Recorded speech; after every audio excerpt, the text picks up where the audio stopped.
melhorando. Bom, pessoal, bom dia. Bem-vindos a essa ação associada, ação de extensão com o grupo de pesquisa Direito e Linguagem, o Veredas, e também a disciplina de Hermenêutica Jurídica e Teoria da Argumentação da Universidade Federal do Rio Grande do Norte. Hoje, celebrando a visita virtual da estimada amiga e professora Mônica Sete Lopes, uma visita já esperada há muito tempo. Os meus monitores sabem, de 2 ou 3 semestres atrás, que eu disse, olha, a gente estuda realismo aqui com o texto da professora Mônica Sete Lopes, e a gente tem que convidar um dia aqui. E, graças a Deus, esses eventos, esse ensino remoto tem propiciado esse tipo de formato que permite que a gente possa contar com a presença da professora Mônica desde Minas Gerais até aqui. Então, assim, é um momento realmente de muita alegria para mim poder contar com a presença dela. A Mônica é doutora em Direito pela Universidade Federal de Minas Gerais, onde é professora, desembargadora aposentada do Tribunal Regional do Trabalho da 3ª Região, Minas Gerais, autora de diversos artigos e livros, com abordagens inovadoras, como Direito e Literatura, Direito e Música, Direito e Arte, uma trajetória acadêmica realmente memorável, uma trajetória em instituições do judiciário, uma trajetória memorável, e, como disse, a autora de um dos textos, na verdade, o texto mais importante que a gente usa aqui, como material didático na escola realista do direito. Nós temos aqui, Mônica, só para te situar, nós estamos na unidade 2, escolas hermenêuticas. Então, nós já vimos aqui algumas escolas, estudamos aqui a escola da exegese e a escola histórica, e com elas essas primeiras abordagens sobre escolas hermenêuticas. Eu insisto no estudo das escolas, também estou te situando, porque a gente está estudando escolas, que às vezes até um estudo um pouco fora de moda, na graduação, onde a graduação prestigia, por exemplo, a hermenêutica, que nem toda graduação prestigia. Mas, como disse, é um ensino um pouco fora de moda, mas eu insisto porque eu sou muito historicista. Assim, eu acho que o aluno ele precisa ter uma compreensão do desenvolvimento do pensamento filosófico, jurídico, metodológico, para que ele saiba exatamente de onde partimos para chegar até aqui. E aí ele vai ter uma capacidade crítica maior. Então, nessa perspectiva, a gente escolhe algumas escolas, não dá para estudar todas, porque o tempo realmente não é suficiente. E, dentre elas, para o realismo, dentre elas, escolhemos o realismo. E para estudar o realismo, hoje, tem a ver, então, esse convite que a gente te fez, como a estudiosa do realismo, do Jeremy Frank, assim, com toda essa tua trajetória nessa área, para que pudesse oferecer para a gente uma abordagem diferente aqui do professor, uma abordagem autoral, né, de quem realmente produz o material que a gente está estudando. E eu acho que aqui para a Universidade Federal, para a minha disciplina, para meus alunos, para a minha equipe de monitoria, é realmente um momento de muita alegria tê-la aqui, de muita emoção realmente de tê-la aqui, compartilhando conosco os seus conhecimentos. Portanto, a minha primeira palavra é de gratidão, de agradecimento pela tua presença. E eu te passo a palavra, tá, para a tua exposição, e lá no finalzinho, como disse, a gente faz uns debates, explora um pouquinho mais. Muito obrigado mais uma vez, viu? Você tem a palavra. Obrigada, Luciano. Para mim é uma alegria enorme estar aqui. Eu nunca direi não a nada, né? A nenhum convite que você me faça, você sabe disso.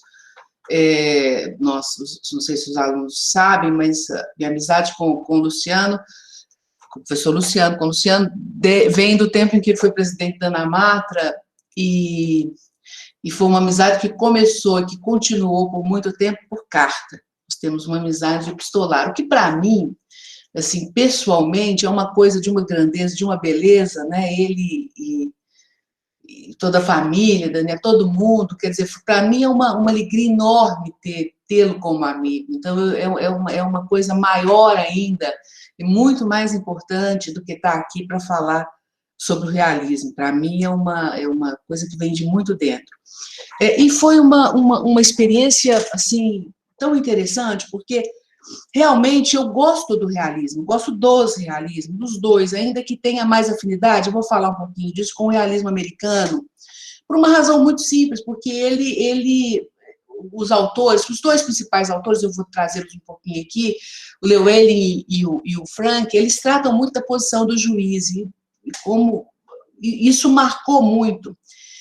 E você falou uma coisa aí que eu concordo, número, gênero e grau, que é a questão de a gente estudar essas escolas, sobretudo as do século XIX, a gente pode ir mais longe, mas sobretudo as do século XIX para cá, e isso tem importância no que nós vamos falar aqui hoje, porque elas participam de um movimento assim, de compreensão. A escola do exegese é um exemplo cabal, o positivismo é outro exemplo cabal, de transição vamos dizer assim, da fonte do direito principal para a codificação, a legislação. Esse movimento é um movimento muito importante, não é importante porque é importante, não, ele é radical, nós sentimos hoje a influência dele. Então, quando a gente estuda, eu gosto demais, Luciano, todo grupo de estudo que eu tive, eu comecei com aqueles 2 textos do Thibault e do Savigny, eu acho que aquilo ali é fundamento, até para diminuir a nossa prepotência. Por quê? Porque a gente vai ver como eles tratavam questões que ainda são nossas. É claro que nós não podemos, dentro do mundo de hoje, com os meios de comunicação, com a situação, usar o Savigny puro lá atrás, não é isso. Mas é uma dimensão de andar da carruagem, vamos dizer assim, que a gente ganha. E hoje, então, eu pus aí, escola realista do direito, então, e os realismos, né? E aí eu pus uma beira distante. É engraçado, porque na estante lá dos livros da biblioteca que veio com meu marido, com Paulo Emílio, a única escola que tem o cantinho dela são os realismos, né? A única escola que tem as escolas, eu vou falar no plural sempre, se eu falar no singular é porque eu tô agitada, tensa aqui de falar com vocês, mas é sempre o plural, que tem os livros separadinhos, os outros estão misturados, eu não tenho separado. Por quê? Porque eu acho muito importante, e foi tão interessante isso, a gente tem que acreditar mesmo, tem que valorizar assim, os acasos como uma espécie de sustos assim, que vão levando a gente para frente, porque realmente eu mexi muito com isso, na época que eu estudei aquele artigo, e eu retomei esse artigo antes de ontem, para preparar a aula para vocês.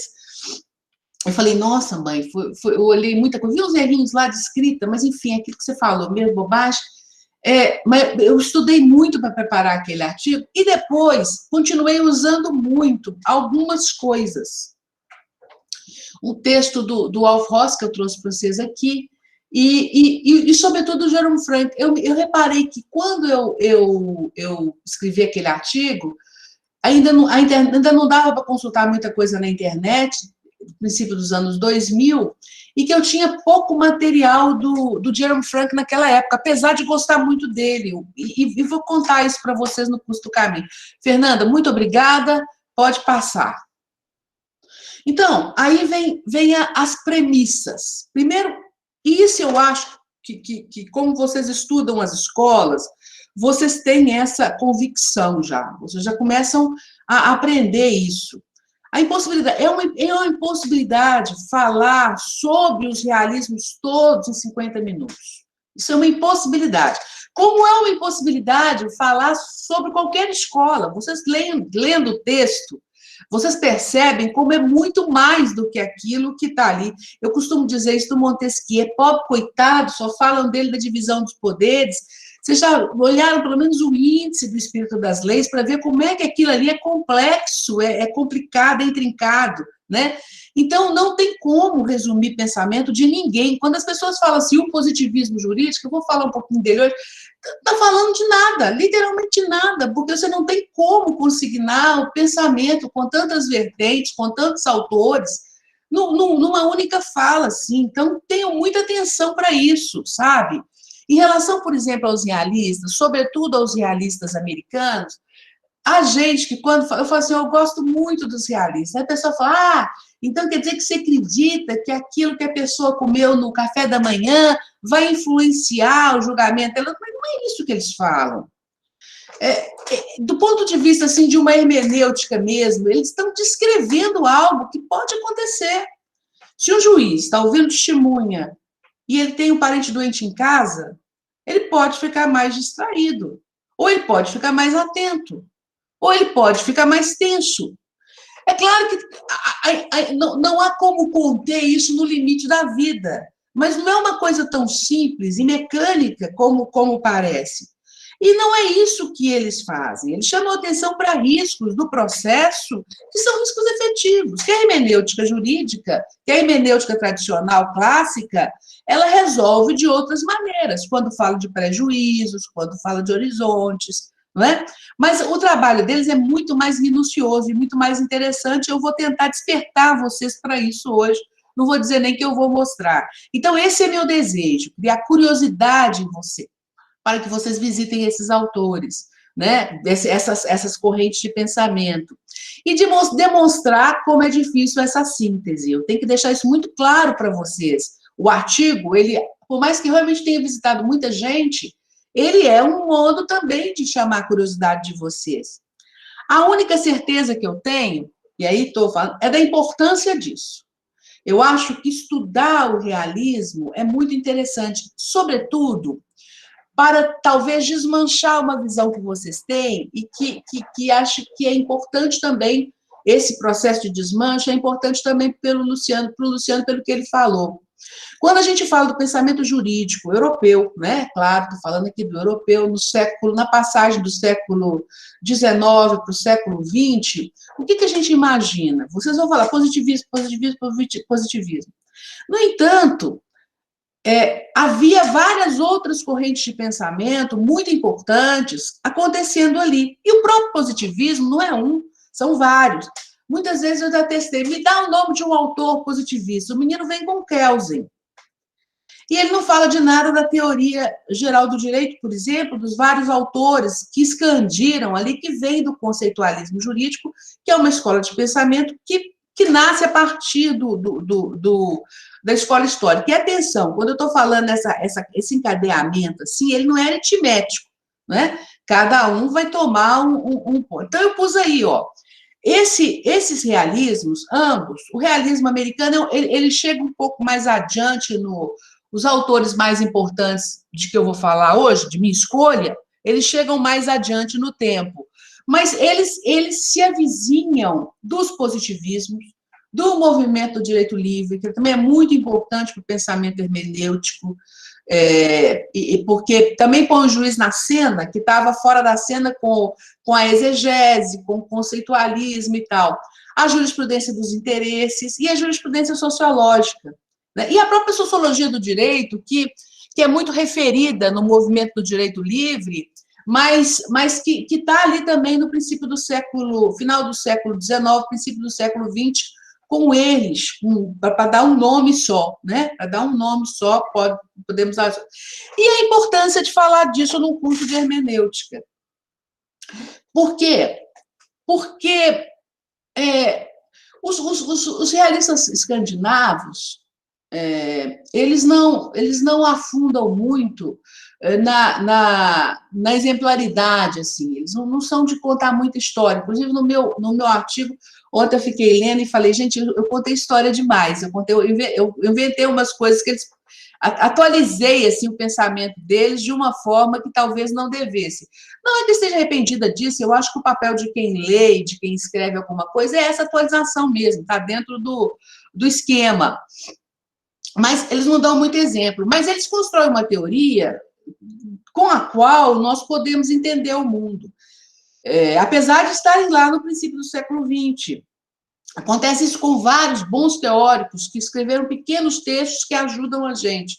Os meus favoritos são, né, os realistas, o Five, que são nomes assim que ajudam a gente a interpretar e a entender o processo da interpretação jurídica. Né? Eu gosto muito do Kaufmann, que é um cara que fala que que a hermenêutica jurídica é necessariamente analógica, porque a gente compara fato e norma. Para mim, como juíza que fui e tal, e mesmo como professor, isso é um passo de mágica para ver o mundo.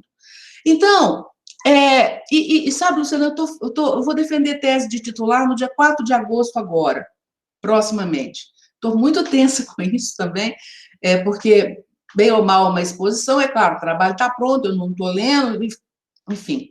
E na hora que e tem lá uma pergunta que é posta, que eu posso falar, que está na abertura do livro do Antônio Manuel Espanha, que chama O Caleidoscópio do Direito, e ele pega um autor francês que escreveu sobre epistemologia jurídica, que chama Thiat, e ele traz lá uma pergunta que é o seguinte, que para mim é fundamental, estou falando aqui, vou falar lá. Será que os juristas, esses intérpretes do direito, teóricos do direito, vamos dizer assim, será que eles sabem do que falam? Melhor, e ainda, será que eles falam do que sabem? Então, eu acho que essa é uma perspectiva. Quando eu estava preparando material para vocês ontem, eu falei, gente, eu não usei nada dos realismos, usei muito pouco dos realismos desse trabalho que ficou muito grande. E no curso da pesquisa também voltei muito pouco aos realistas, mas poderia ter feito isso, porque eles têm uma preocupação muito grande com a resposta possível a essa pergunta. Pode passar, Fernanda. Então, aí vem. Primeira questão é isso, é sempre no plural. É sempre no plural e com essa característica de lembrar também que são, no tempo, as perspectivas dos próprios realistas, dos dois grupos que eu vou falar aqui, sobretudo hoje, ela vai mudando. E tem uma outra coisa, há pouco tempo eu participei de uma banca sobre o realismo clássico, que é o realismo que vem da perspectiva de São Tomás de Aquino, é outra questão, lida mais com questões de direito natural e tal, e nós não vamos falar dele aqui hoje.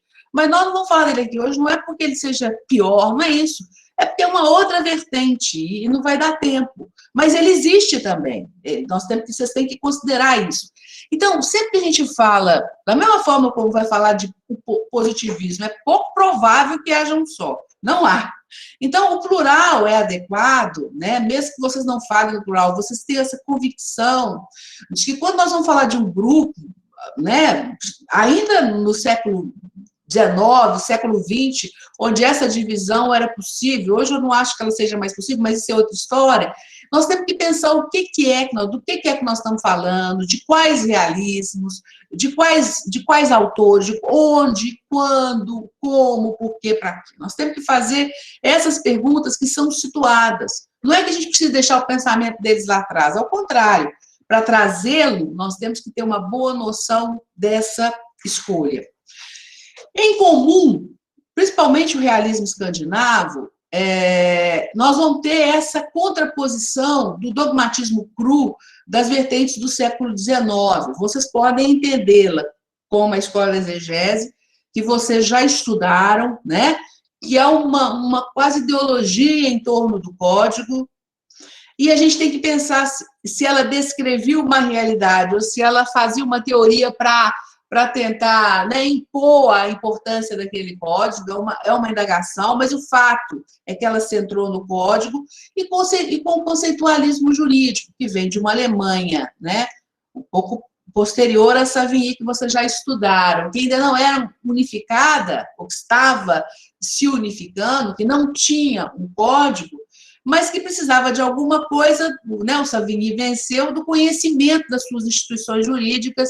Então, isso foi feito pela escola, pela jurisprudência das pandectas, também chamado de conceitualismo jurídico, mediante esse desmembramento, assim, essa desconstrução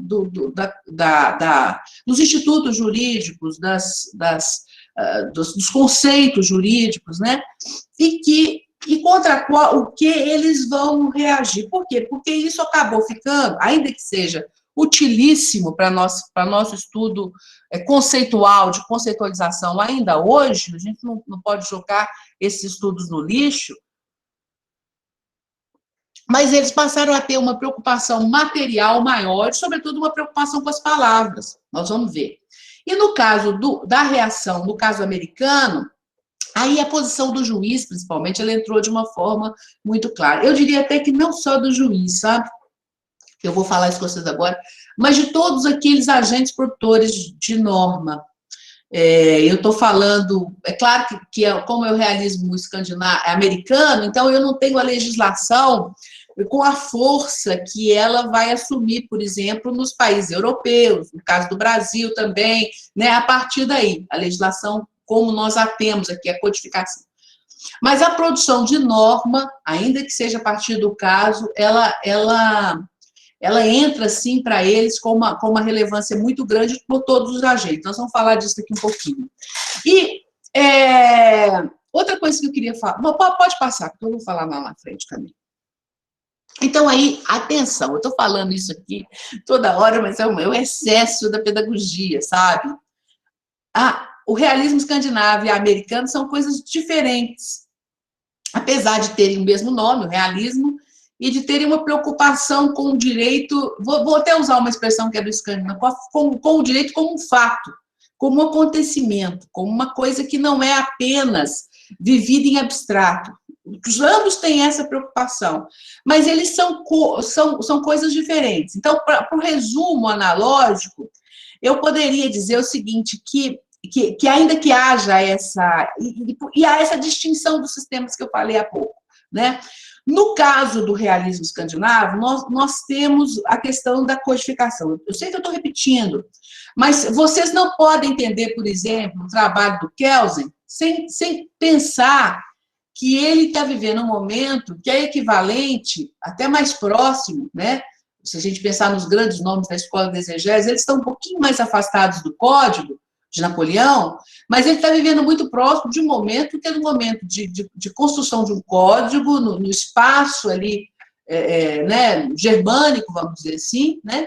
E também de constituição, da forma como a Constituição entra dentro de uma estrutura normativa que é uma coisa inovadora. Então, a gente tem que entender o trabalho dele como um trabalho assim, de afirmação dessas novas fontes, de uma tentativa de construção dessas novas fontes. Assim, nós temos que entender a maioria do trabalho dos positivistas típicos, que são os dessa etapa aí da nossa... Não precisamos ter raiva deles, não. Eles não criaram campo de concentração, não. Pelo contrário, alguns foram até exilados, né?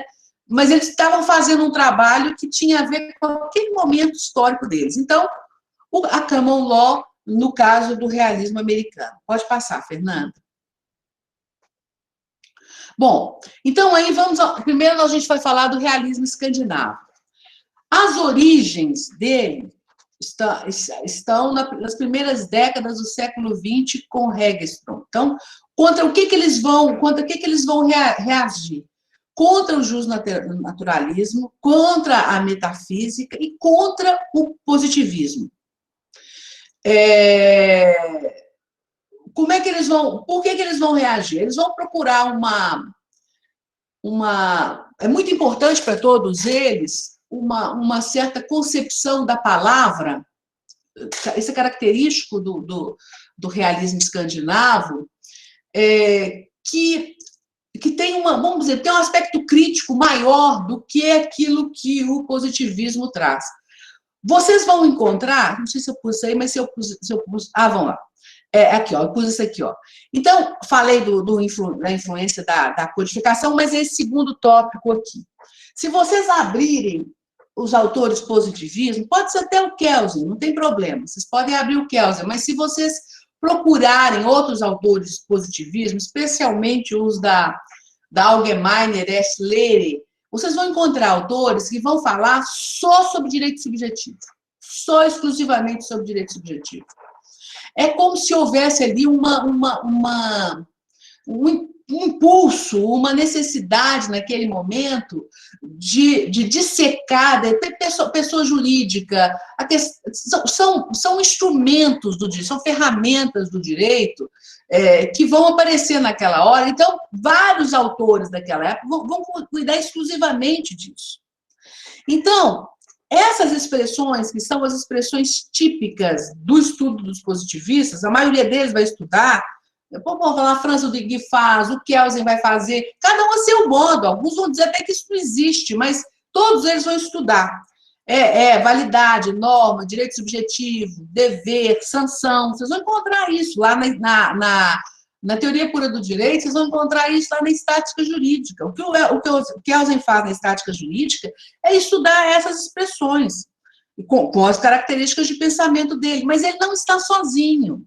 Outros autores daquele tempo, se a gente quiser chamar de positivo, eles vão fazer isso também. E o que acontece? O Hegerström, como primeiro, ele vai estudar isso. Acontece que a perspectiva de estudo dele é diferente da perspectiva de estudo dos demais, porque nós vamos ver agora. Pode passar. Então, ele é fundador desse realismo escandinavo. Olha para vocês verem quanto que ele viveu. Reparem como o espaço de vida dele, o período de vida dele, melhor dizendo, está entre o final do século XIX e o princípio do século XX. Quer dizer, ele está ali junto com a teoria geral do direito, com o que a gente chama de positivismo, com o movimento do direito livre, com a jurisprudência dos interesses, né? Com o final na juventude dele, com o final do trabalho do Yering, dentro dessa perspectiva da finalidade e tal. Então, o que ele vai dizer? Aquilo que eu falei antes, como é que ele vai dizer? Ele vai dizer que os conceitos jurídicos, eles têm um caráter mágico. E esse autor, ele vai atrás no tempo para meio que comprovar esse caráter mágico. Então, ele vai até lá o direito romano e ele vai analisar institutos de direito romano em cuja origem há realmente mágica. E mágica que eu estou chamando, inclusive, desse fenômeno, dessa experiência, que é a experiência da fé, né? que justifica determinados procedimentos, determinados rituais, né? Para usar uma expressão melhor, e vai dizer que se isso estava lá na origem mais costumeira, mais oral pura de determinados estudos jurídicos, e vai voltar agora. Quer dizer, quando a gente fala de validade, quando fala de direito subjetivo, ele dizia, a gente está falando também de mágica, né? Volta um pouquinho, de mágica, né? Então, é isso, vai falar de um... Reparem que a cultura daquela época, e eu falo cultura aqui da forma mais ampla que vocês quiserem tomar isso, ela envolvia uma experiência erudita, com certeza, que era a experiência que vinha lá com Freud, com outros que estudaram a mente humana dentro daquela perspectiva. Então, é claro que isso entra também no pensamento deles, quer dizer, esse fator psíquico de adesão a esses conceitos, ele é estudado por essa corrente de pensamento pelos realistas escandinavos. Ele vai falar, olha, falsas objetivações de sentimento, de constrição provocadas pelo costume, pela pressão social e até pela origem mágico-religiosa. Então, ele vai ver isso tudo. Eu acho assim que na obra deles, né, do Hegerström e dos outros, falta muito, aliás, daquilo que hoje nós temos. Nessa conversa que estava tendo com o professor Luciano aí antes da gravação, sobre a importância da metodologia, falta para eles o uso de técnicas de levantamento de dados, de procedimentos de levantamento de dados, né, para encher, vamos dizer assim, para colmatar a base dessa pesquisa que eles fazem, né?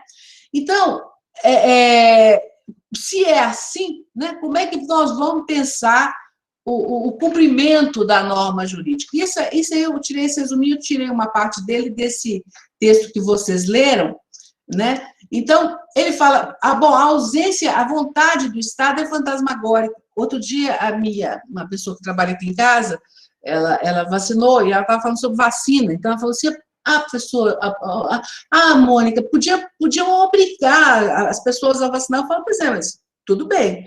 O problema é que, com o direito, você tem que ter a sanção e ela tem que ser aplicável, tem que ser exequível, né? Então, você não tem meios de executar certas coisas com a sanção. Nesse sentido, esse fantasmagórico da estrutura jurídica persiste ainda hoje.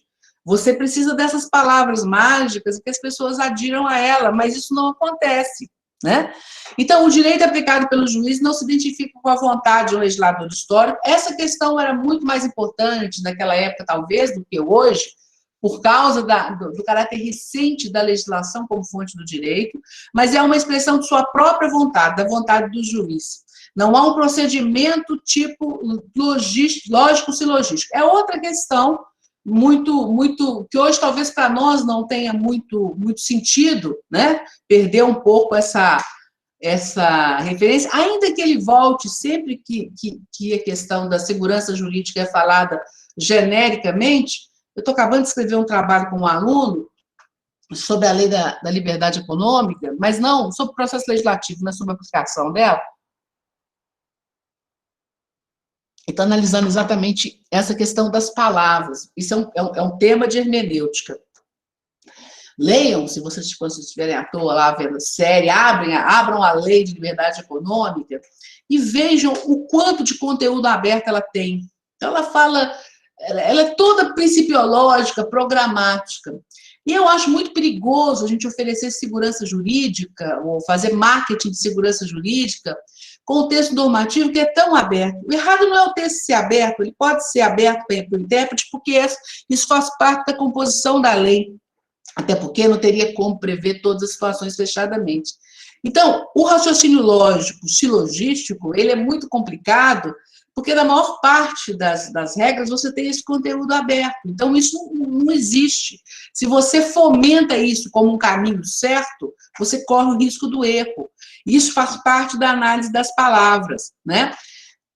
Outra questão, ainda que o direito se identificasse com a vontade de alguém, esse ato volitivo, a natureza dele, impede que essa vontade seja uma vontade impositiva, né?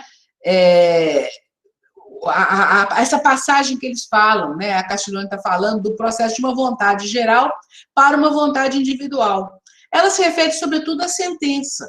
E a sentença ela tem outras variáveis, né? Que são a qualidade da defesa, a qualidade da petição inicial, a qualidade da prova, né? A visão sobre a prova, enfim, tem outros fatores ali, ritualísticos até, mas eu posso falar, inclusive, da absolução simultânea. Se eu causo um dano a alguém e pago aquele dano que eu causei, o batido de carro, por exemplo, significa que eu assimilo todo o sistema normativo da reparação de dano e cumpro aquilo, não é?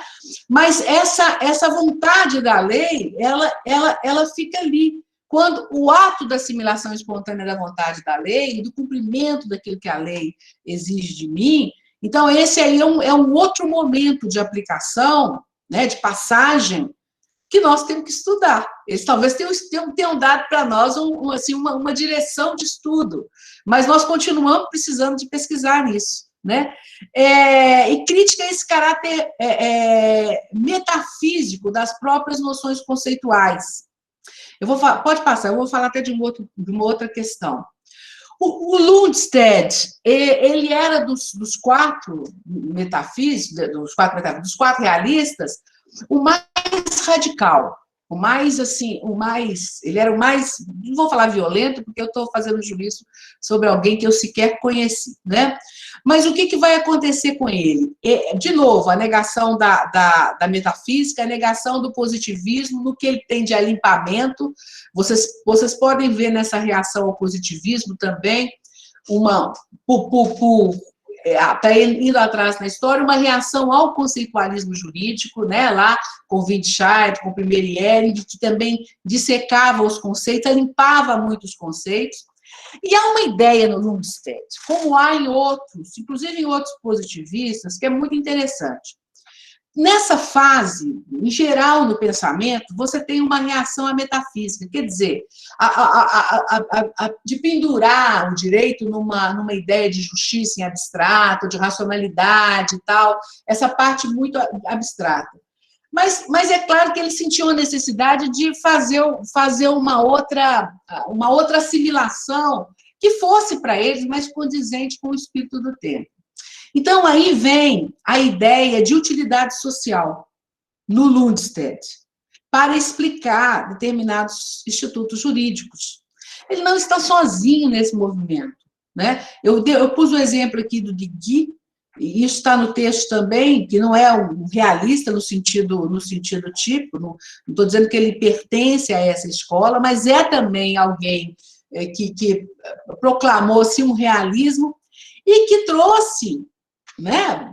O Jhering está lá no final do século XIX com a noção de finalidade, com essa adjetivação de finalidade social.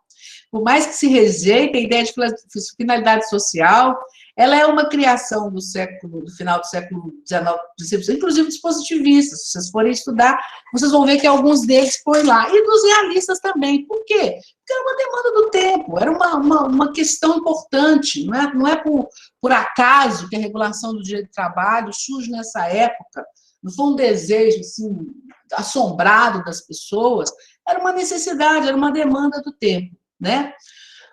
Ele vai falar, o Lundstedt traz essa expressão, que é uma expressão do realismo do realismo escandinavo, e, de novo, uma expressão também muito situada no tempo, né, da Revolução Industrial, daquela Revolução Industrial, do desenvolvimento de uma situação em que você tinha uma maquinaria, né, instrumentos, máquinas de produção, que é falar da máquina do direito. Então, aí o que está falando? Está falando de estruturas, não é? Estruturas que fazem o direito funcionar.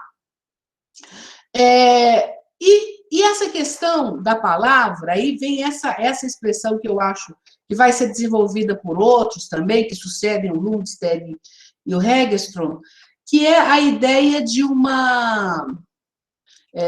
de empty labels, quer dizer, desses rótulos em branco, em vazios, não é?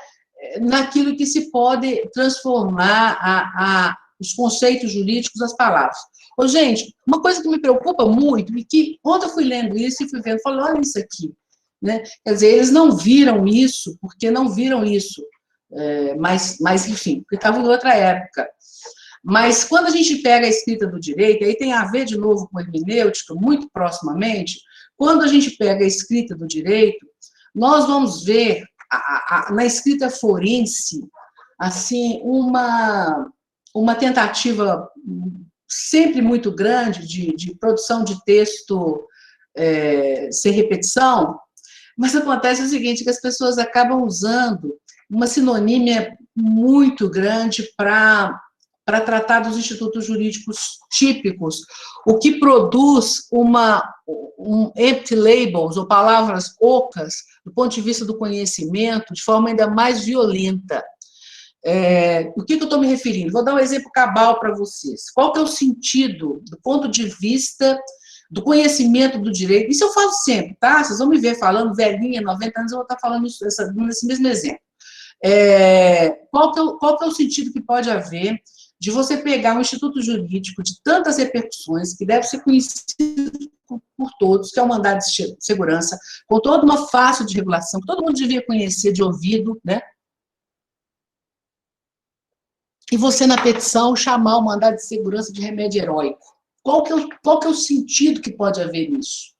Assim, além de um esvaziamento muito maior do conhecimento do direito. Então, eles não estão falando disso, porque a escrita naquela época, vocês têm que pensar que eles estão escrevendo numa época que não tem máquina de escrever direito, né? Então, não estou falando de computador, não, estou falando de uma escrita que tem lá os seus meios mais avançados do que 200 anos ainda, mas não tem ainda uma máquina elétrica, né? Talvez máquina de escrever já existisse, mas tudo muito lento e muito difícil, não é? Então, é claro que a forma da escrita era diferente naquela época, do pessoal. Mas aí vem essa necessidade de você estudar as coisas em ação, que é basicamente o que está, inclusive a escrita, inclusive a fala, inclusive a concepção dos conceitos jurídicos, né? Então, ele fala, não existe a justiça pronta, e não existe mesmo, tampouco o dever ser objetivo, em consequência, tampouco um direito objetivo. Quer dizer, o direito, isso é preceito jurídico, isso é ferramenta. Desse modo, toda ideologia jurídica, inclusive as faculdades, os deveres, a licitude, se dissolve em humo. Certamente que detrás da ideologia jurídica existem algumas realidades, mas isso também é superestrutura formada acima das realidades edificadas, isso é um controle empírico, ou seja, na imaginação. Em geral, me referiria a ditas realizadas com as expressões mecanismo jurídico ou máquina jurídica. Essa máquina, ela tem que fazer alguma coisa, ela tem que produzir alguma coisa. E nesse sentido e faz isso com as palavras. Então, nesse sentido é que está a destinação do trabalho deles, a preocupação deles. Pode passar, Fernanda.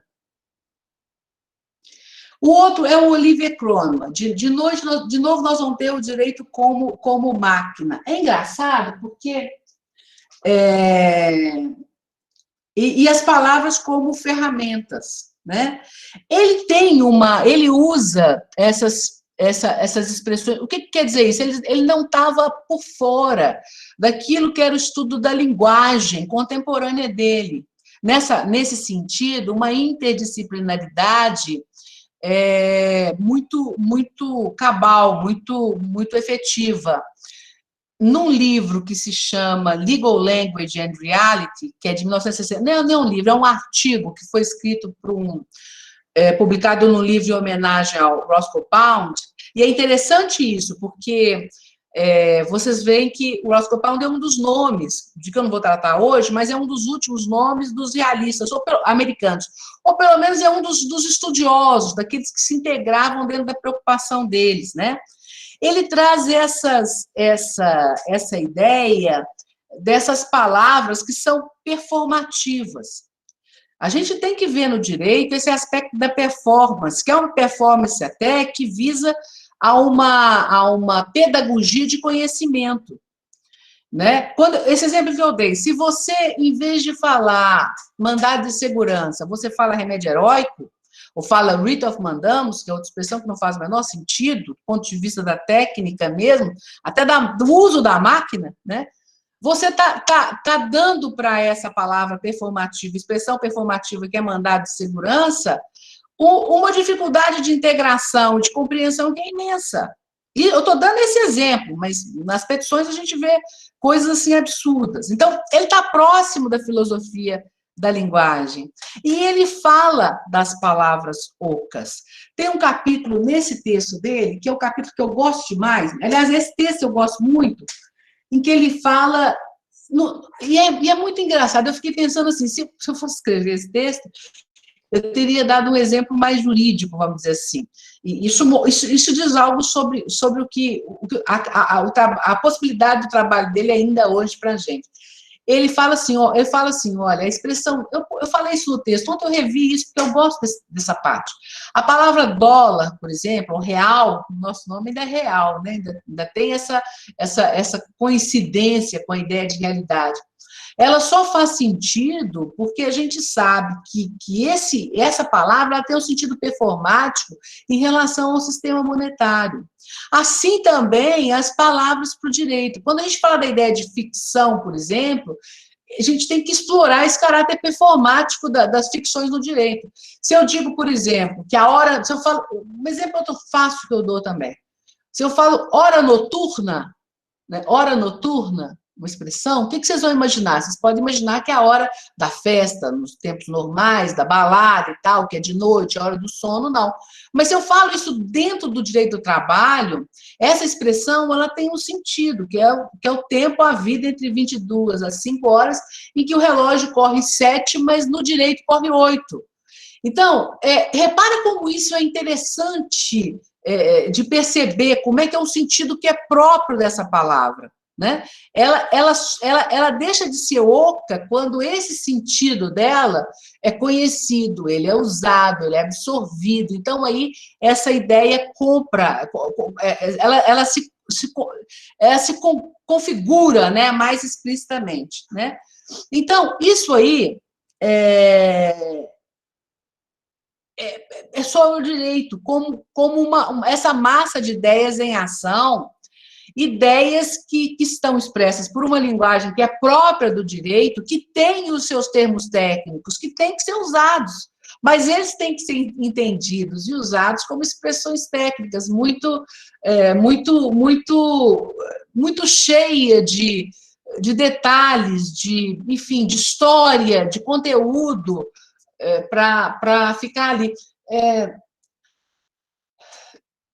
Eu estou pensando aqui se falo ou não, eu vou lá, porque está no meu trabalho também da tese e tal. Vocês pensem, por exemplo, quando as pessoas falam assim, bom, a reforma trabalhista, né? Vou dar um exemplo, a reforma trabalhista. Do que vocês estão falando quando estão falando da reforma trabalhista?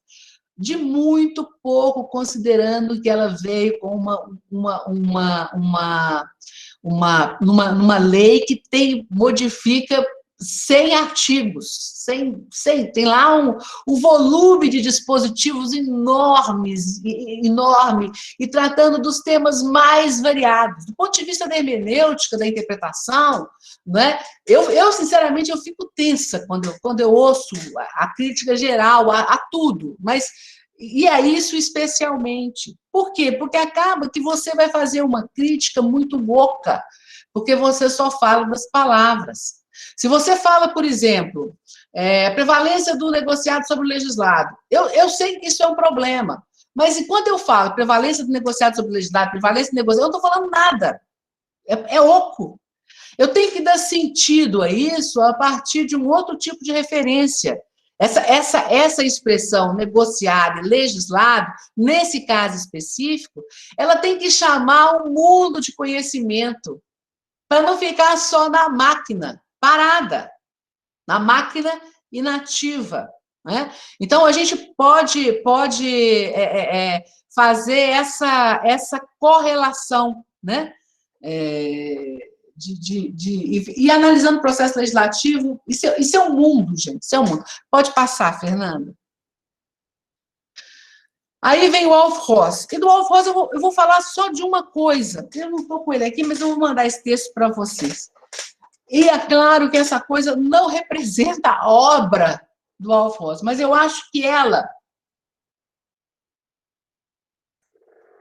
dá um fecho para isso. E foi esse texto que um aluno muito querido, muito recentemente, né? Aí eu ia completar ali, não completei, me desculpe.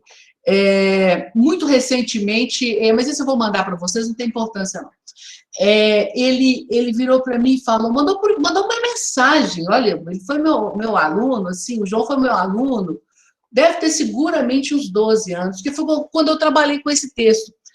Eu trabalhava na pós-graduação, antes da metodologia, eu dava teoria da justiça, e era uma teoria da justiça meio estranha, o pessoal ficava meio... Os que queriam, assim, uma versão muito em abstrato, ficavam meio estranhados, porque, para mim, tudo está na contingência, então não adianta ficar voando muito no espaço, não é minha personalidade, mas é um texto pequenininho que eu usava lá. Então, o que é a história desse texto? Ele faz uma pesquisa, e por quê que eu escolhi falar do Wolf Ross com esse texto? Porque eu acho que ele exemplifica muito o pensamento geral do realismo escandinavo, e o João falou, professor, eu usei tanto o texto, eu não sei nem sobre o que ele estava fazendo, o que ele estava estudando, mas aquilo me usou, quer dizer, anos depois ele usou o texto que eu apresentei para eles lá, bem rapidamente, bem superficialmente. O que é isso? Bom, fizeram uma viagem lá para essa ilha que chama Noazuli, eu não sei como é que funciona, pronuncia no Pacífico Sul, e tem essa tribo Ezafnaf, conhecida na época como um povo muito primitivo, quer dizer, uma cultura de solução de conflitos muito oral, né? Tipicamente oral, sem muita convergência ainda da escrita e tal, de outros meios. Então, eles viviam as tradições dele, o costume puro, que é muito impossível encontrar na nossa vivência aqui, que é toda muito misturada, né? Uma coisa... Então, ele tirou esse livro, essa experiência de um livro. E lá eles tinham uma palavra, que era a palavra tutu. E essa palavra tutu, ela dá origem a um tabu que está dizendo ali, que é o seguinte, se você virasse para a pessoa e dissesse assim, você está tutu, era como aplicar imediatamente uma sanção nela. Ela se sentia excluída daquela comunidade. Ela sabia que ela não era uma pessoa como as outras naquele momento, porque ela tinha feito algo que não era devido. E o mais interessante é que essa palavra, ela prescrevia, ou seja, ela definia uma conduta imprópria, ilícita, se vocês quiserem, e ela também descrevia, ela trazia para a sanção, né? Prescrevia uma sanção para essa conduta e descrevia a sanção. E ela era vivenciada, era uma única palavra que servia para várias atividades, vamos dizer assim, ligadas ao controle da vida das pessoas ali. Então, o que ele falava? O que ele vai dizer? O trabalho dele é um material fininho, eu vou passar para vocês depois, que é fácil de ler, é simples. O que ele fala? Por que ele fala isso tudo? Ele fala assim, olha, a expressão direito subjetivo é um instrumento para a técnica de representação que serve exclusivamente para fins sistemáticos e que em si não significa nem mais nem menos que tutu. Então, o que significa isso? Ele está falando de direito subjetivo, mas eu posso tomar todas as expressões da técnica. Eu dei um exemplo para vocês aqui de trabalho noturno, né? Se eu falo de trabalho noturno, a expressão, eu estou falando uma expressão carregada, ela tem muitas coisas, tem toda a experiência de situações em áreas específicas. Como é que é o trabalho noturno na indústria? Como é que é o trabalho noturno no transporte? Como é que é o trabalho noturno nessa ou naquela área? Eu vou encher essa expressão de sentido na medida em que ela é utilizada no direito, né? Mas se ela mas ela é uma expressão funcional, ela existe porque há uma proteção específica para esse trabalho que acontece de noite, né? Então, se a gente isola essa palavra, ela é igual tudo, ela tem um sentido que está nela e na forma como ela é utilizada. Se eu digo para a pessoa lá na ilha, olha, você está tutu, e ela assimila isso, essas duas sílabas têm uma força tremenda, né? Se eu olho o trabalho noturno e ele é cumprido, etc., então tem uma ação judicial e que se discute alguma coisa, então aí eu ganho sentido. A experiência de conhecer o direito, ela tem que tomar essas expressões como expressões carregadas, ou podem ser vazias, elas podem se esvaziar como uso, né? Ou elas podem ser carregadas de força, como é a expressão tutu nessa realidade, né? Então, essa ideia da observação, que é o que está falando aí, vem na obra do Alf Ross, né? Para ele, já mais na frente, ele é o mais avançado do que os outros, aí ele vive até 79, né? Ela é muito útil para a gente. Como eu falei com vocês, a obra dos realistas escandinavos, ela não tem muito exemplo. Ela não tem muito, assim, exemplos de questões jurídicas. Ela é mais, vou falar uma expressão, ela é mais filosófica, talvez, do que a dos realistas americanos. Mas ontem eu fiquei pensando, falei, nossa, eu podia ter usado tanto isso aqui no meu trabalho, eu podia ter trazido isso aqui, quer dizer, daria uma nova direção, mas realmente era muito possível. Pode passar, Fernanda, eu estou quase acabando, eu acho. Vamos lá. Então, aí o realismo americano. O realismo americano, ele está na década de 30. Então, vocês têm que pensar, esses dois nomes aí, eles surgem nessa época. Não surge assim do nada, porque eles vêm com uma influência da jurisprudência sociológica, especialmente do Holmes, do Oliver Wendell Holmes, foi juiz da Suprema Corte Americana até metade dos anos 30, e que tem uma obra muito importante, uma atuação como dissidente. Algumas questões são criticáveis, outras hoje, mas eles eram lá, estava lá no tempo dele, né, em relação ao racismo e tal. Vamos pôr isso de cara, mas vamos estudar o Oliver Wendell Holmes na integridade. Não vamos cancelar ele, não, porque senão a gente pôr história para debaixo do tapete, não pode. Então, eles estão na época do New Deal, quer dizer, da tentativa de reconstrução econômica e tal. Eu pus aí influência do Holmes e do Cardoso e uma preferência. para mim, por causa do modo como avaliam a atividade judicial. O Roscoe Pound, que está no final, que não sei se pode ser considerado um realista, mas pelo menos foi um estudioso deles, ele faz algumas palavras-chave aí, algumas distinções que são muito importantes. A principal delas, que para nós é muito útil, que volta naquela frase que eu falei no princípio, é entre law in books e law in action. Nós continuamos com um papel muito grande do ponto de vista da interpretação do direito, dos modos de aplicação, que é dada a teoria, mas não sei até que ponto que essa teorização ela vai à prática. Até que ponto que os juristas falam do que sabem, né, ou sabem do que falam. É essa a grande questão. Não é culpa dos juristas de hoje, não é culpa do juiz, é culpa de um certo modo de fazer teoria do direito que vem da nossa tradição, talvez até nos Estados Unidos menos. Então, os fatos como são e não como nós imaginamos que eles sejam. Essa a direção aí da escola do realismo americano de que ele está falando.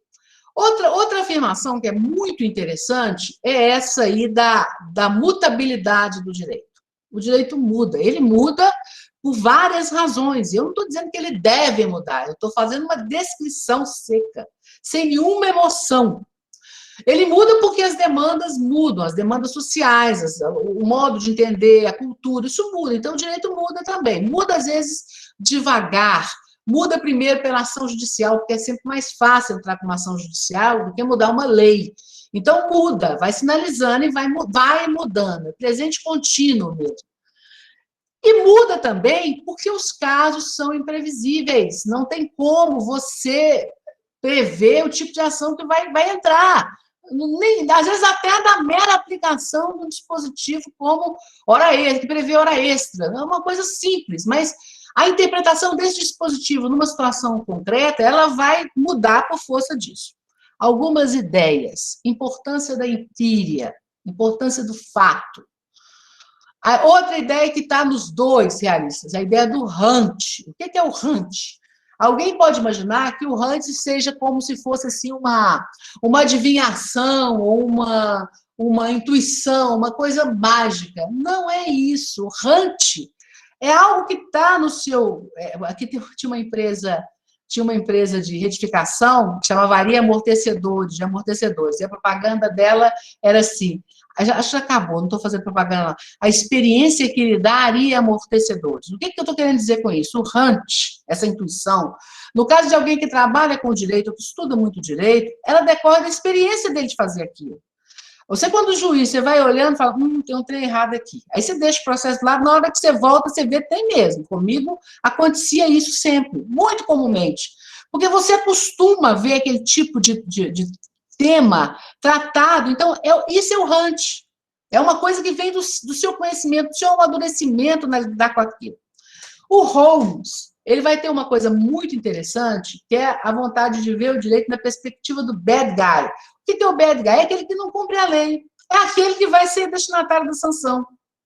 Então, esse é o problema que dá o direito. Porque quando a gente assume o sentido da norma espontaneamente, não tem problema. A imprevisibilidade, como eu falei, é a mudança. Pode mudar, Fernanda? Eu tô acabando. Aí vem o Llewellyn. Eu tenho muito mais familiaridade, gosto desse pessoal. Isso não é um problema não, tá, gente? A gente pode gostar de um determinado grupo mais que outro. Então, isso não tem problema. O Llewellyn é tão interessante. Ele viveu até 1962. Então, nós estamos na primeira metade do século XX com o trabalho dele, né? Falei a partir da década de 30. Então, comecei com uma curiosidade. Ele foi uma pessoa que trabalhou, assim, em muitas frentes, sabe? Eu não estou dizendo que eu conheço toda a obra dele, não, realmente não conheço. Mas olha aqui, eu deixei aqui, ó. Isso aqui, ó, é um livro dele. São vários artigos, basicamente, sobre o realismo. A maioria deles, hoje, está disponível na internet. Então, vocês não precisam sofrer, porque vocês têm essa sorte que a gente não tem. Tinha que comprar na Lael, em São Paulo, que era onde tinha, depois passamos a comprar na internet, e hoje vocês acham no site russo, sei lá onde é que é. Bom, então, Ele tem, assim, o livro chama Jurisprudence, Realism in Theory and Practice, uma preocupação muito grande com a prática. Preocupação tão grande e o artigo eu pus aí o endereço dele, eu achei ontem na internet, sou péssima coisa mais, que ele chegou a articular um código comercial para os Estados Unidos. Por quê? Por causa da instabilidade. O direito comercial é muito interessante porque ele acaba criando meios de mudanças muito radicais no próprio direito integral, a forma como as pessoas se relacionam comercialmente.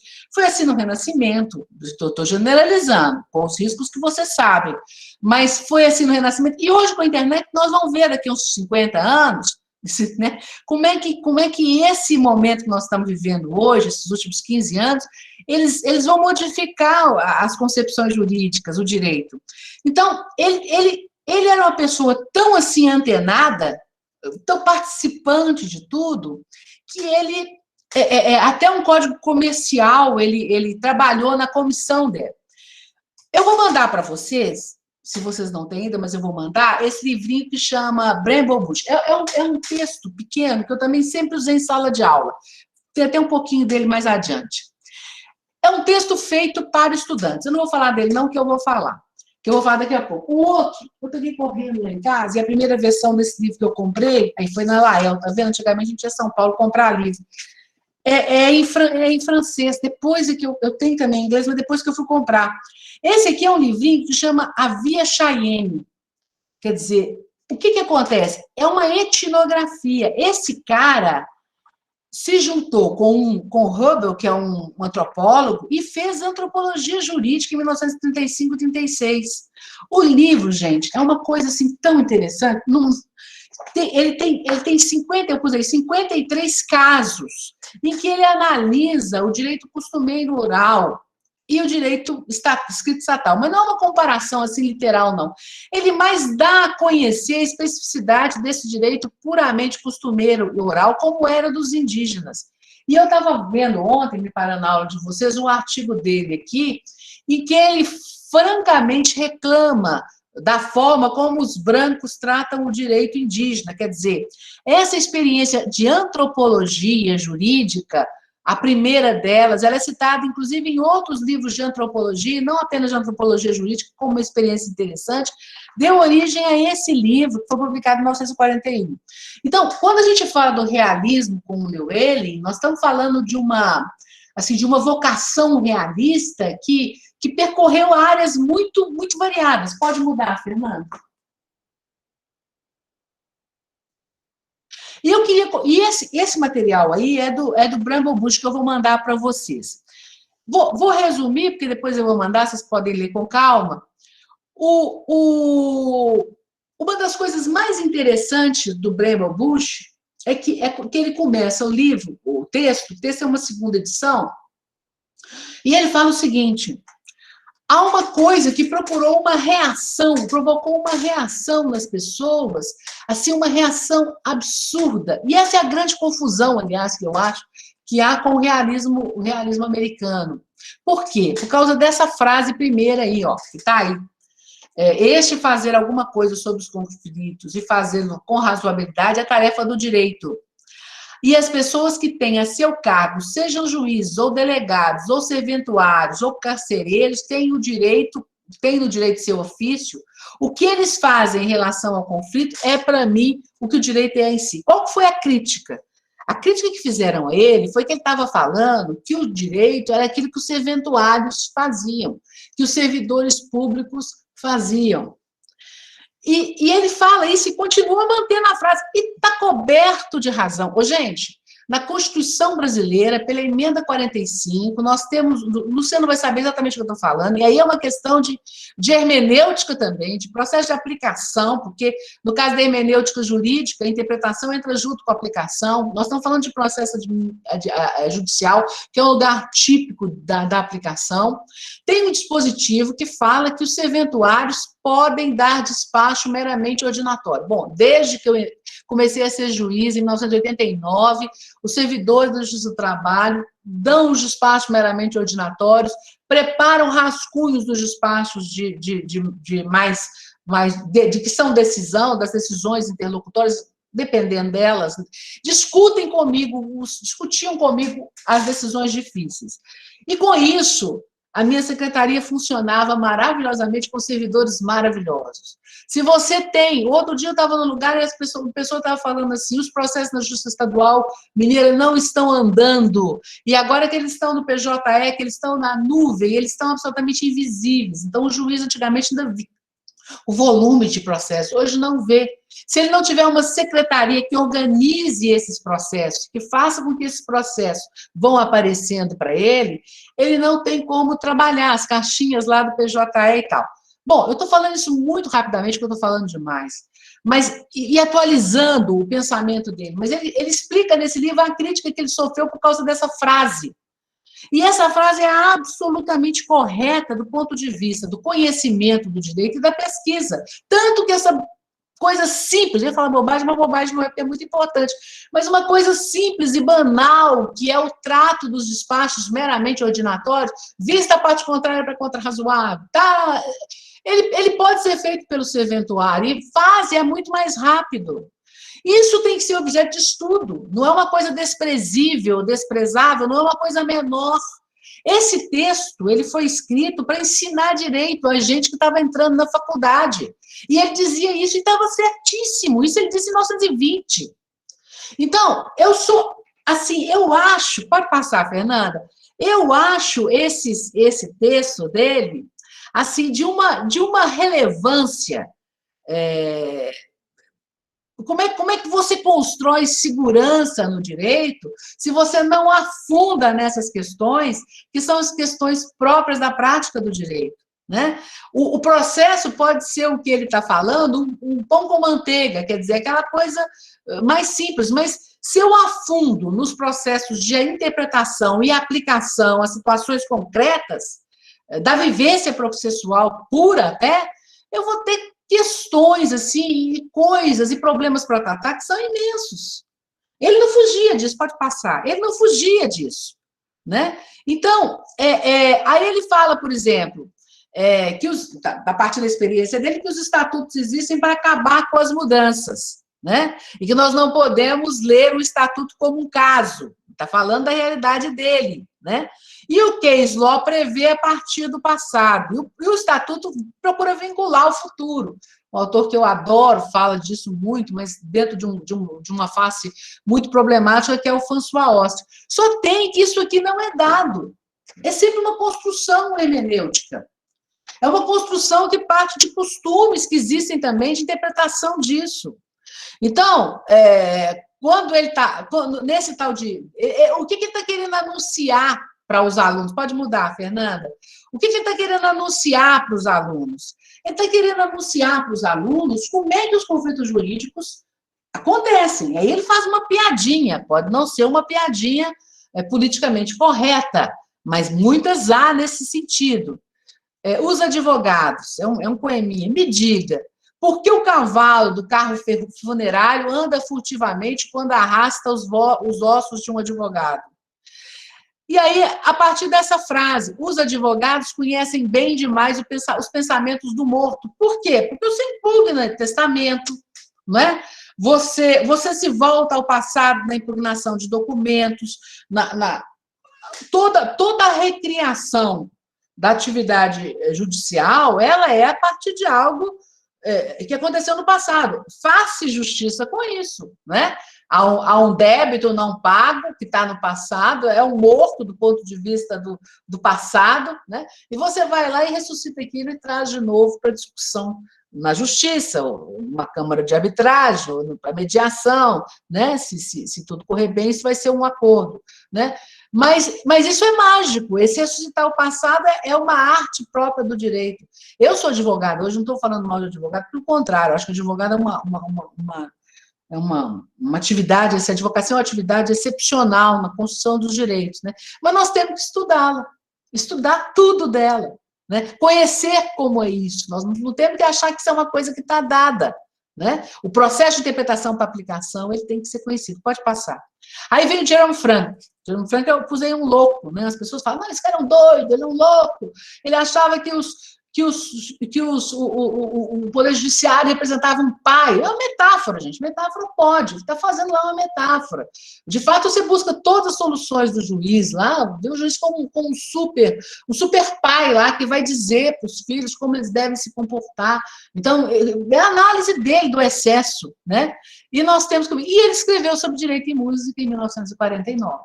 Como o Leuele escreveu sobre direito e arquitetura, né? Mais ou menos na mesma época. Pode mudar. E aí vem pode passar mais um pouquinho, que isso aí está com 2 vezes. Eu vou mandar os textos para vocês, eu vou passar isso rapidamente, não estou falando demais. É muito, muito interessante, sabe?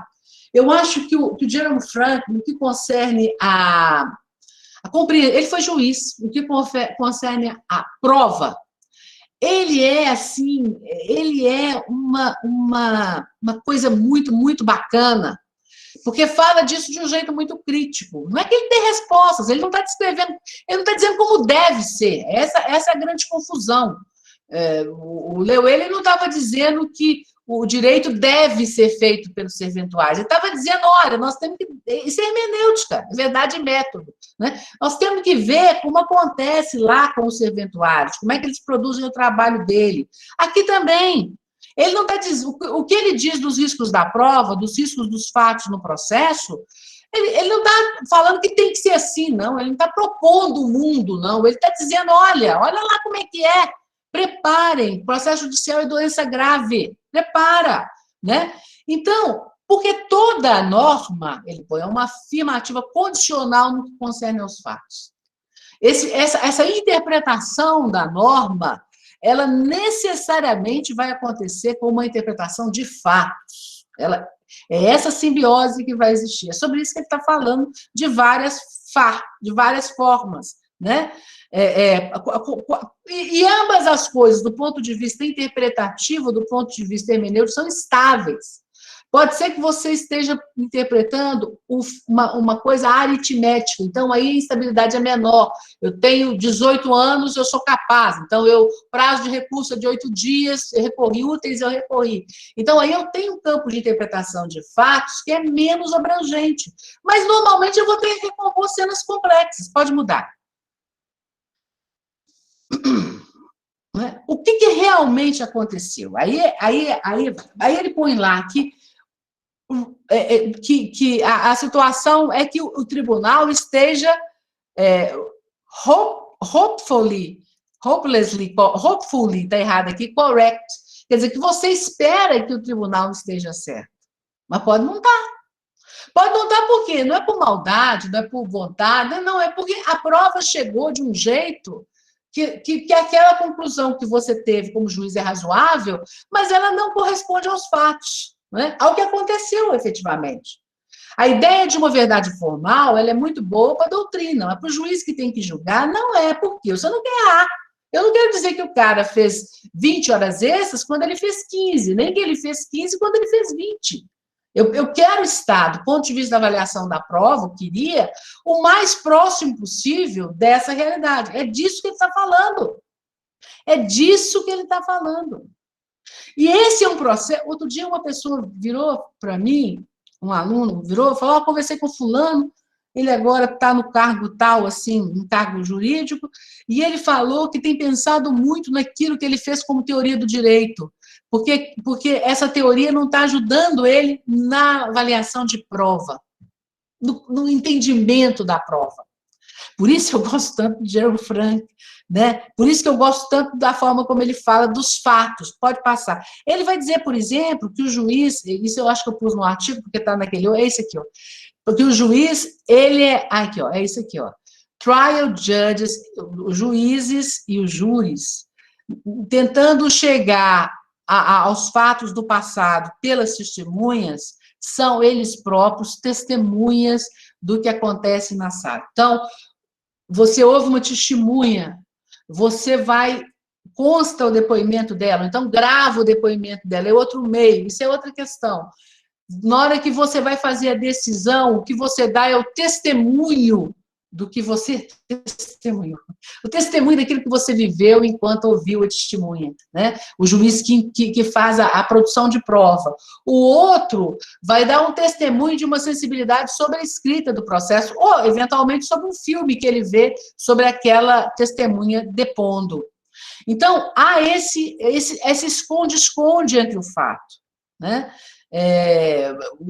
Que um fato que vai ser encontrado por um juiz que faz a prova, mas que vai ser reinterpretado, o fato vai... Não estou falando de interpretação da norma, estou falando de interpretação, o fato é reinterpretado pelo juiz de segundo ou terceiro grau. Pode passar, Fernanda. Bom, aí vem isso, sobre a justiça, uma negação. Porque, é claro que a gente tem que trabalhar com a ideia de justiça. O direito é um meio para a justiça, mas a gente não pode ter a justiça como algo lá que está pronto, estático. Ela também é interpretada, ela é construção se ela está no caso. Ela está em decorrência das contingências de um direito que é posto e que normalmente é muito aberto. Se eu tenho que dizer, o exemplo que eu sempre dou, se eu tenho que dizer se o empregado cometeu, praticou mal, teve uma ação que implica mau procedimento, eu tenho que entender o que é o conceito de mau procedimento, até na história da utilização desse tipo, né? Um conceito é um tipo, né? Um tipo trabalhista. Mas eu não tenho nenhum parâmetro, porque os fatos podem ser, eu não posso encontrar aquilo que está sendo imputado a ele em lugar nenhum da doutrina. Normalmente não encontro. Então, o que acontece? Os direitos... eles e os fatos, eles estão nessa dependência, nessa variação, né? E aí tem outra palavra muito importante, eu não sei se eu chamei a atenção dela para vocês, isso vem como é que chama? Do Holmes. Ele falava, olha, a decisão judicial é uma profecia. Ele não está falando isso criticando a segurança jurídica, não, ele tá dando um testemunho. Um testemunho de que você, muitas vezes, não tem como antecipar uma decisão, porque há fatores que dependem, até a prova, que se consegue fazer ou não se consegue fazer. A insegurança, ela é da natureza do negócio, do jogo. E por isso é tão importante uma teoria que olhe para o passado e traga esses fatos de novo, que enfrente esses elementos, né, que tome o processo judicial, por exemplo, como fonte de pesquisa, intensamente. Esse é que vocês podem fazer. Né? Nós talvez tínhamos mais dificuldade, porque não tinha internet, tinha que fundar a biblioteca para achar a jurisprudência, era difícil, você tem que imaginar essa mudança de meio e o que ela implica do ponto de vista da possibilidade da pesquisa judicial. Pode mudar. E aí vem a questão dos mundos de papel, né? que é a mesma... o direito não é o papel, ele não é o carimbo. O carimbo isso é meio de expressão de um conteúdo que é muito vivo. O time me fala, o direito é tão assim, parado. O direito é tudo, estão todos os conflitos do mundo. Então, essa vivência dos fatos para aplicação da norma, e eu não estou falando de uma ciência, de um conhecimento que faça uma interdisciplinaridade assim, total com a sociologia, não é isso, não. Nós podemos fazer interdisciplinaridade, isso é possível, mas nós temos um conhecimento que é próprio do direito, que tem que ser expandido nessa faticidade que está sendo interpretada, tá? Então, uma série de silenciamentos que a gente tem e que a gente precisa de recuperar. Vocês são responsáveis por isso. Pode passar, acho que eu estou acabando. Pode passar. Aí ele fala, nessa parte aqui da Modern, só para terminar, Modern Legal Medical, vou mandar esse texto para vocês leiam. Ele fala das ordalhas. O que ele vai falar só isso? Fala assim, olha, a gente está achando que está inovando muito, assim, em relação aos medievais, porque nós não trabalhamos mais com as provas sobrenaturais, né? Se você conseguir passar aquela fogueira ali sem queimar os pés, então isso é um sinal de que você está falando a verdade. Se a gente está achando que a gente está inovando muito, nós temos as nossas mágicas modernas.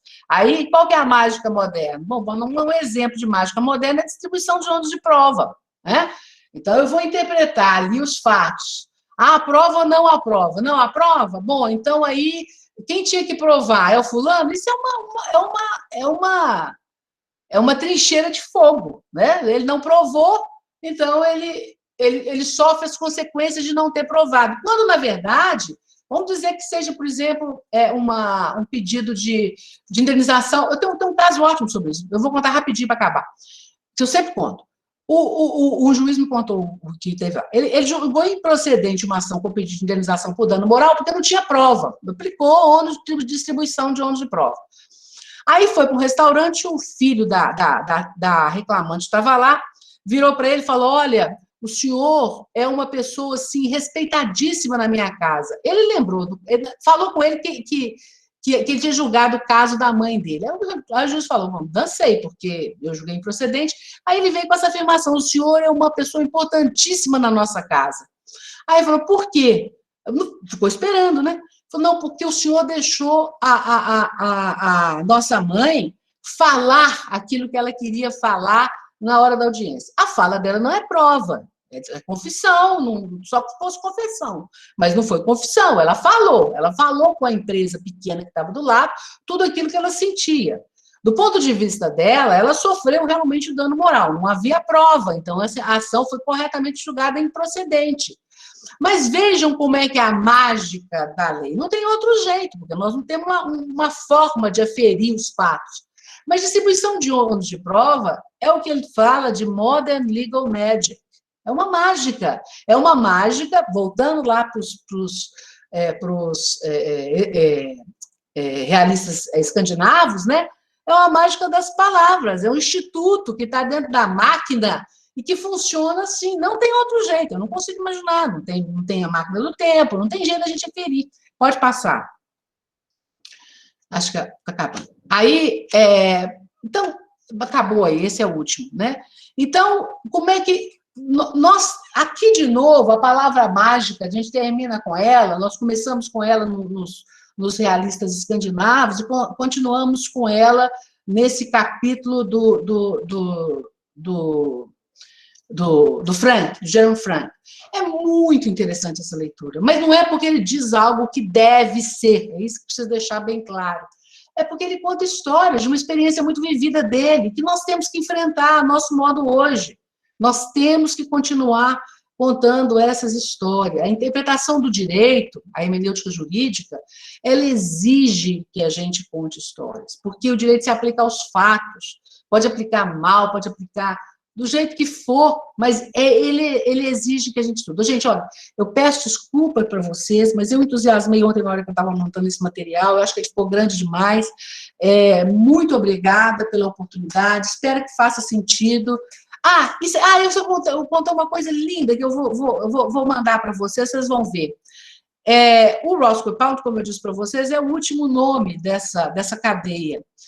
E um aluno meu fez agora, um ex-aluno, hoje ele é professor incrível lá no Rio de Janeiro, Gustavo Siqueira, começou a mexer com a história do direito, e eu falei com ele que ele fez uma transição muito razoável para a metodologia.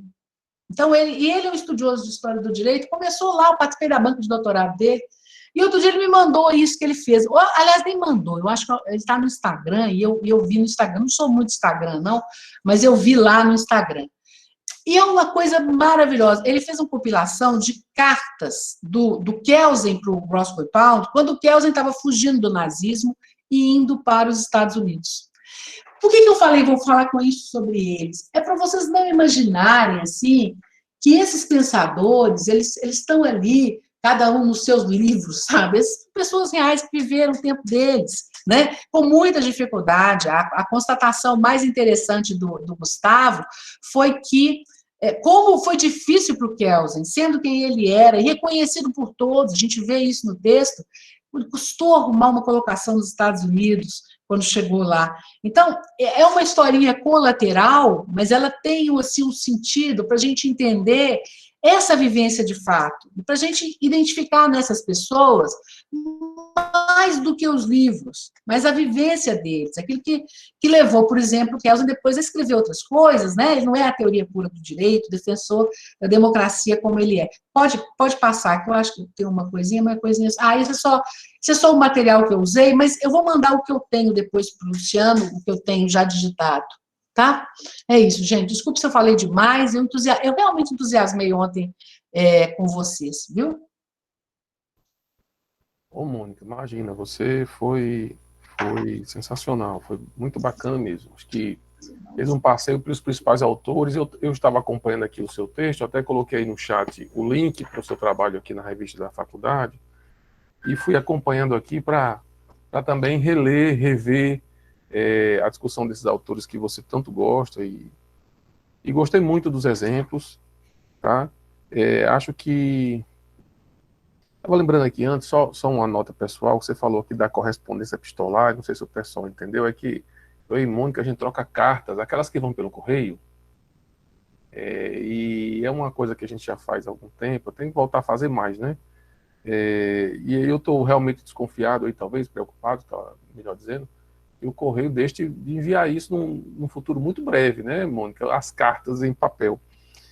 Mas foi um momento, nossa amizade foi forjada na dificuldade e na luta, e compartilhamos sofrimentos de grandes momentos bons e momentos difíceis na nossa vida. E as pessoas, às vezes, Mônica, me perguntam: por que você acorda às 7 da manhã para dar aula? Você já tem tanta coisa e tudo mais. O salário é bom? Eu disse: não, o salário não é bom. Então alguma coisa está errada. O que na verdade está errado é você imaginar que nós não precisamos disso, nós precisamos disso. Eu tenho uma convicção muito grande que nos momentos difíceis a universidade foi um lugar, um refúgio.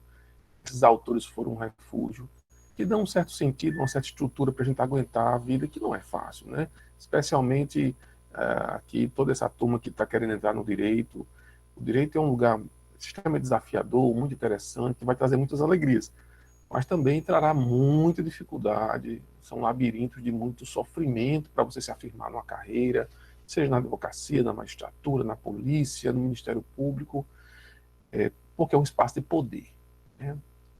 Não que a universidade também não seja, mas na universidade você tem, digamos assim, uma relação um pouco mais equidistante com as coisas da reitoria, assim, não está tão próximo aos departamentos. E principalmente a universidade é um espaço que, a universidade pública, sobretudo, é um espaço que você pode fazer o que você quer, né?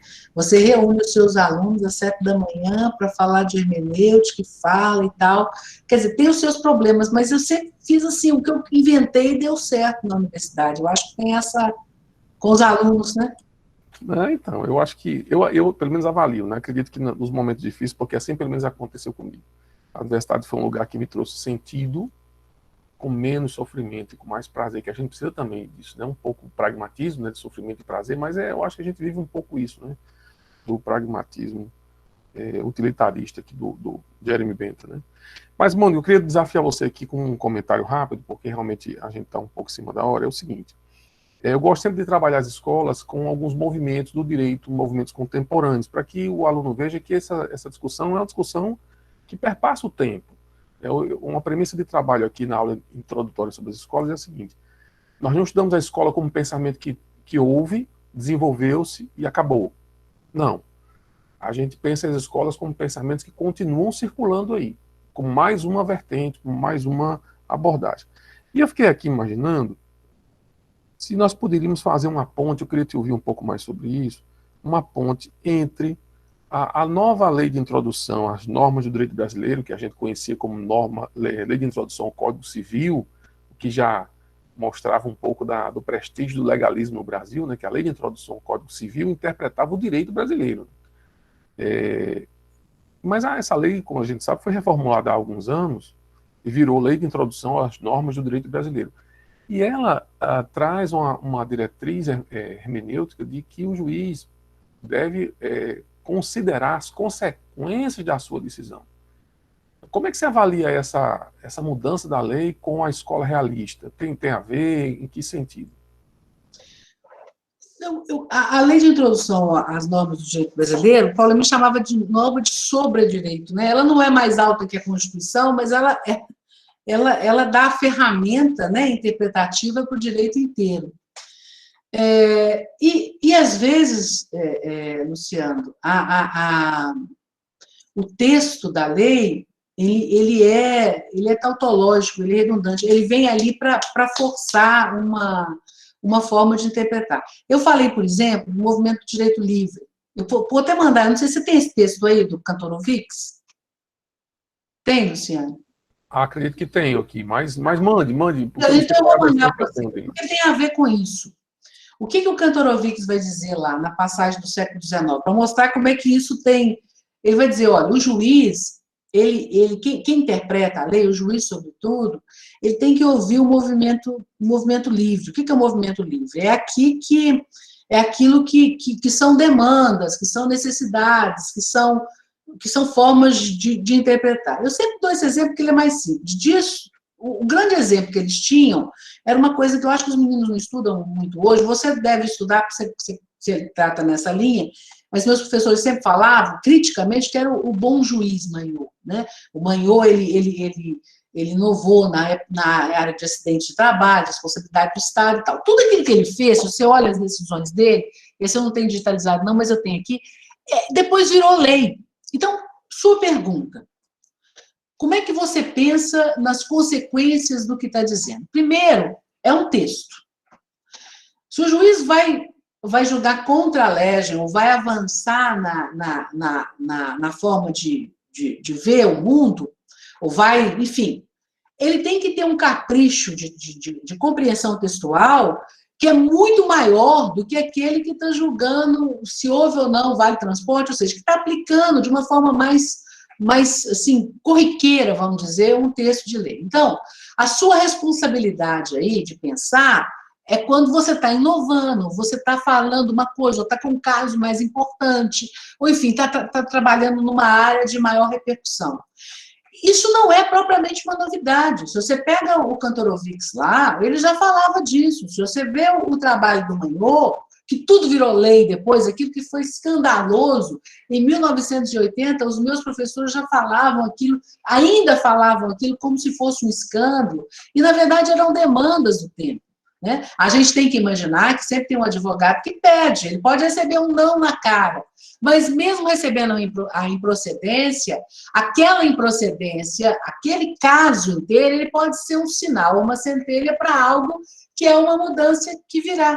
Né? O juiz não pode fazer igual o menino pequeno, não, porque não, ele tem que dizer. E nesse sentido é que eu acho que está a grande importância do pensamento em torno de uma previsibilidade. Se o legislador, que é o legislador, que prevê em abstrato, a gente vê que a avaliação de impacto das normas que ele produz, né, ela é feita muito superficialmente, e não deveria ser, aí você tem a legística, que é a interpretação do processo de fazer leis, o antes, avaliação de impacto das coisas como estava, avaliação do impacto, né, da possibilidade do futuro, e a continuação da avaliação de um impacto depois da lei editada, né, o que dirá o juiz, quer dizer, o juiz tem uma dimensão muito menor ali para avaliar um impacto total, ele tem que pensar, mas é um pensamento situado. E no caso do juiz, ele tem uma cadeia também, que é a cadeia dos recursos, vamos supor, para saber os julgamentos do Magnot lá atrás, para não falar dos nossos, né? Certamente as sentenças foram revogadas, e, no entanto, viraram lei. Por que viraram lei? Porque aquilo entrou dentro do caudal das discussões do direito.